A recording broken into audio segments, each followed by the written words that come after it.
Magandang araw! Dito nga pala kami sa Boracay ngayon. Papakita namin sa inyo kung paano pagpunta dito. Una, pagbaba nyo ng airport, may susundo sa inyong service ng hotel or pwede kayong mag-tricycle para mas makamura kayo.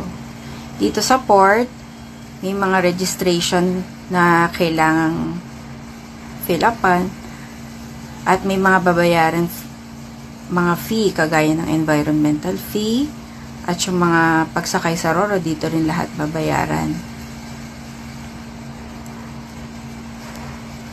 Pagtapos ng registration, pwede na kayong pumunta sa Roro at may mga seat number na yan.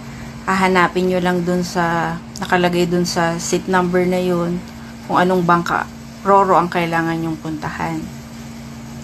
Diyan may mag-a-assist naman dyan kung anong Roro ang sasakyan ninyo. Hanapin nyo lang yung pangalan ng nakalagay dun sa seat number ninyo. Pagsakay ninyo sa Roro, mostly mga 5 to 10 minutes bago makalipat sa kabilang isla sa Boracay.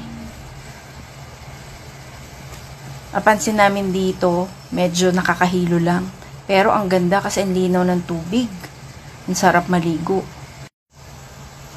Pagbaba namin ng Roro, sasakay na naman kami para pumunta sa resort kung saan kami naka-check-in.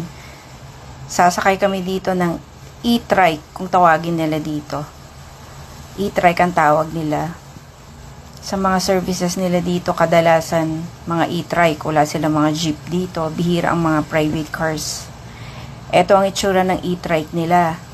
Ito, ihatid na nila kami sa hotel kung saan kami naka-check-in.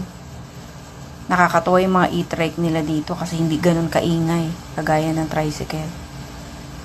Kung ano yung process ng pagpunta dito, ganun din ang process ng pag-uwi.